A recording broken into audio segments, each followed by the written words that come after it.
رسول اللہ صلی اللہ علیہ وسلم نے فرمایا، صحیح بخاری کی حدیث ہے، لا تمنعوا اماء اللہ من المساجد، کہ اللہ کی بندیوں کو مسجد میں آنے سے مت روکو۔ اس کے ساتھ ساتھ آپ صلی اللہ علیہ وسلم نے عورت کے لیے گھر میں نماز پڑھنا مسجد سے نماز پڑھنے کو بہرحال افضل قرار دی ہے۔ تو اس سے پتہ یہ چلا بخاری کی حدیث سے کہ عورت کے لیے مسجد میں آنا جائز ہے، مگر گھر کی نماز مسجد کی نماز سے بہرحال افضل ہے، اس کو اپریشیٹ نہیں کیا جائے گا مسجد میں آنے پر۔ پہلی بات تو یہ ہوئی۔ اسی حدیث کی بنیاد پر جمہور علماء کا مذہب یہی ہے کہ عورت ہر نماز کے لیے مسجد میں آ سکتی ہے، اور امام ابو حنیفہ رحمہ اللہ تعالیٰ کی رائے یہ ہے کہ عورت کو فساد زمان کی وجہ سے، یعنی زمانہ چونکہ چینج ہو گیا، اس بیس پر عورت کو مسجد میں آنے سے روک دیا جائے گا۔ اور یہ روکنا بھی قرآن و سنت کی مخالفت نہیں ہے، بلکہ وہ یہ کہتے ہیں کہ بھئی ایک حدیث میں اجازت مل رہی ہے، لیکن وہ جن شرطوں کے ساتھ اجازت مل رہی ہے وہ شرطیں مفقود ہیں، خواتین ان کی پابندی نہیں کرتی، اور وہ صحابہ جیسا دور نہیں ہے کہ لوگ عورت کی یعنی اس کے احترام کا خیال کرتے ہیں، اور یہ سب چیزیں جو آج کل معاشرے میں بد نظری وغیرہ پھیل گئی ہے۔ تو اور امام حنیفہ رحمہ اللہ تعالیٰ کی یہ رائے حضرت عائشہ رضی اللہ تعالیٰ عنہا کی بھی یہی رائے تھی۔ صحیح بخاری میں حضرت عائشہ رضی اللہ تعالیٰ عنہا کا قول ہے، لو کان النبی رأى ما رأینا لمنع نساءنا کما منعت نساء بنی اسرائیل۔ حضرت عائشہ فرماتی ہیں کہ اگر نبی ہمارے زمانے کی خواتین کو دیکھ لیتے تو عورت کو مسجد میں آنے پر پابندی لگا دیتے، جیسے کہ بنی اسرائیل کی خواتین پر پابندی لگا دی گئی تھی۔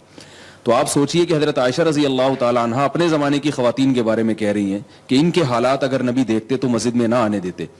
تو مزاج نبوت ایک ہے نا، نبی صلی اللہ علیہ وسلم کا قول اور آپ صلی اللہ علیہ وسلم کا کلام، اور ایک ہے نبی کا مزاج۔ تو امام ابو حنیفہ رحمہ اللہ تعالیٰ نے اس اپنے قول میں حدیث کی مخالفت نہیں کی ہے، یہ فقہ علماء احناف نے، بلکہ مزاج نبوی کو سمجھائے کہ دو بڑے فساد ہیں، ان میں زیادہ بڑا فساد کس میں ہے؟ تو وہ یہ سمجھتے ہیں کہ زیادہ بڑا فساد مسجد میں آنے میں ہے، جبکہ آنے کی کوئی ترغیب بھی نہیں ہے۔ تو یہ تو اصل مسئلہ ہے، اصل جو فقہ حنفی ہے اس کی روح سے مسجد میں عورت کو آنے پر پابندی ہے، اور صدیوں سے پابندی چلی آ رہی ہے کہ فساد ہوگا۔ لیکن اس بارے میں میری ایک ذاتی رائے ہے جو میں فتوی کے طور پر نہیں پیش کر رہا، صرف اس لیے کہ اس اہل علم اس پر غور کریں گے، اور اس کو میں ممبر پہ بھی بیان کر چکا ہوں کہ جیسے کہ سائل نے کہا کہ اب خواتین ہر جگہ جا رہی ہیں، بازاروں میں بھی جا رہی ہیں، اور یونیورسٹیوں میں بھی پڑھنے کے لیے جا رہی ہیں، مدارس البنات میں بھی جا رہی ہیں، اور فلم دیکھنے بھی جا رہی ہیں سینما گھر، اور پتہ نہیں کیا کیا کرنے جا رہی ہیں۔ نہیں آ رہی تو کہاں نہیں آ رہی؟ مسجد میں۔ امام ابو حنیفہ کے دور میں عورت کہیں بھی نہیں جا رہی تھی، تو اس کو کہا کہ بھائی مسجد میں بھی نہ ہو، گھر کی چار دیواری میں رہو۔ اب خواتین ہر جگہ جا رہی ہیں، اب مسجد میں آنے پر پابندی لگانا، میں یہ سمجھتا ہوں کہ میری ناقص رائے ہے کہ اس پر اثر نو غور ہونا چاہیے۔ بعض لوگ یہ کہتے ہیں کہ جب وہ مختلف جگہوں پہ جا رہی ہیں ہم سے پوچھ کے تھوڑی جا رہی ہیں، وہ جانا بھی غلط ہے، تو ہم مسجد میں کیوں آنے دیں ان کو؟ میں یہ عرض کرتا ہوں کہ ہم سے اگرچہ پوچھ کے نہیں جا رہی مگر بہرحال جا رہی ہیں، تو جو فتنہ ہونا تھا وہ ہو گیا۔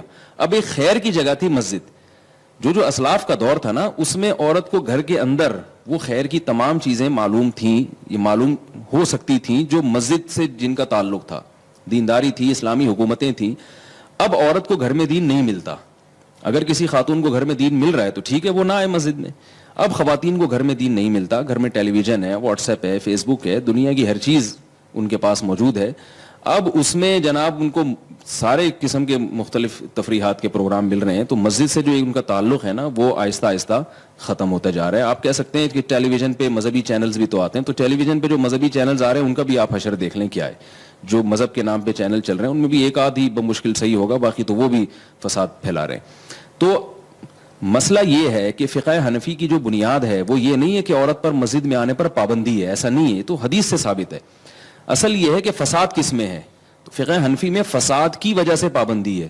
میں یہ عرض کرتا ہوں کہ اگر آنے میں فساد کم ہو اور نہ آنے میں فساد زیادہ ہو تو فقہ حنفی ہی کی روشنی میں آنے کا حکم دیا جائے گا ان کو، یعنی آنے کی حکم نہیں، اجازت دی جائے گی۔ لوگ یہ کہتے ہیں کہ یہ کیسی بات ہے کہ اس زمانے میں مسجد میں آنے میں فتنہ تھا عورت کا اور اس زمانے میں فتنہ نہیں ہے، یہ کیسے ہو سکتا ہے؟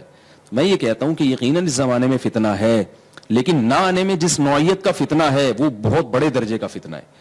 وہ کیا ہے کہ خواتین کا اسلام سے رشتہ آہستہ آہستہ کمزور ہو رہا ہے۔ آپ دیکھیں کہ جن علاقوں میں خواتین مسجدوں میں جاتی ہیں، میں نے وہاں دیکھا ہے کہ ان کا مذہب سے رشتہ مضبوط ہوتا ہے، اور جن علاقوں میں خواتین مسجدوں میں نہیں جاتی ان کا مذہب سے رشتہ کمزور ہے۔ تو فتنے کی نوعیت چینج ہو گئی ہے، بے پردگی کا فتنہ تو آج بھی اس کا خطرہ ہے، لیکن نوعیت کیا ہے کہ نہیں آئیں گی تو اسلام سے ہی دور ہو جائیں گی۔ تو اس لیے میں یہ سمجھتا ہوں کہ جیسے ہم یہ دلیل دیتے ہیں کہ حضرت عائشہ فرماتی ہیں کہ نبی اگر ہمارے زمانے کی عورتوں کو دیکھتے تو آنے کی پابندی لگا دیتے. تو جب نبی کے قول میں تعویل کی جا سکتی ہے حضرت عائشہ کے اس دلیل کی بیس پر, تو امام ابو حنیفہ کے قول میں بھی تعویل کی جا سکتی ہے کہ لو کان ابو حنیفہ رأى ما رأینا لاجاز نساءنا, اگر ابو حنیفہ ہمارے زمانے کے حالات کو دیکھتے تو یقیناً عورت کو مسجد میں آنے کی اجازت دیتے.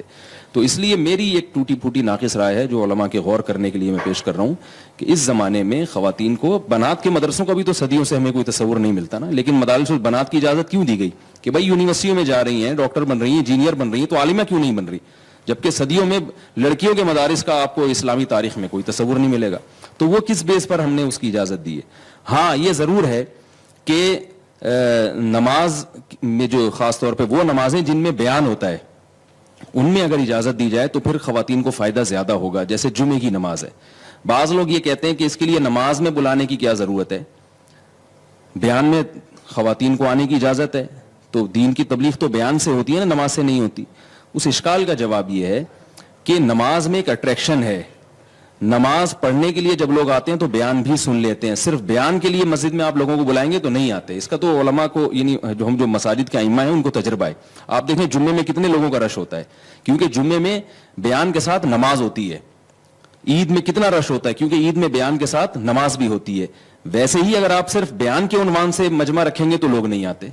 جمعے کی مثال آپ کے سامنے ہے. تو خواتین کو آپ اگر کم از کم جمعے کی نماز کی اجازت دیں تو اس کا فائدہ یہ ہوگا کہ ان کا مسجد سے رشتہ جڑے گا, وہ بیان بھی سنیں گی, ان کا ایک تعلق قائم ہوگا مسجد سے, اور اس کی برکتیں انشاءاللہ میں یہ سمجھتا ہوں کہ ظاہر ہوں گی, کیونکہ ابھی دور بہت زیادہ چینج ہو چکا ہے, تبدیل ہو چکا ہے.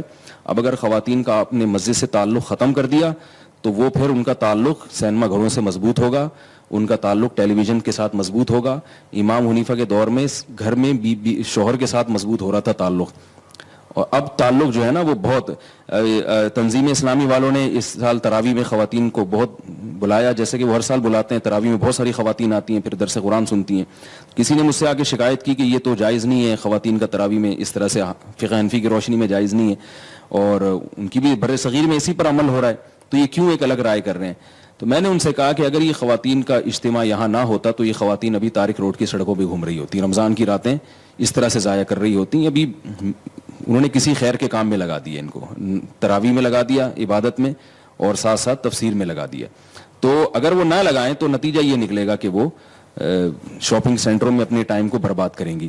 تو یہ بہت بڑی جو مجمع خواتین کا, یہ میں سمجھتا ہوں علماء کے ہاتھ سے نکل جائے گا, اور ان کے ایمان کے جو ہے نا لالے پڑ جائیں گے اگر ہم نے اس پر اثر نو غور نہیں کیا.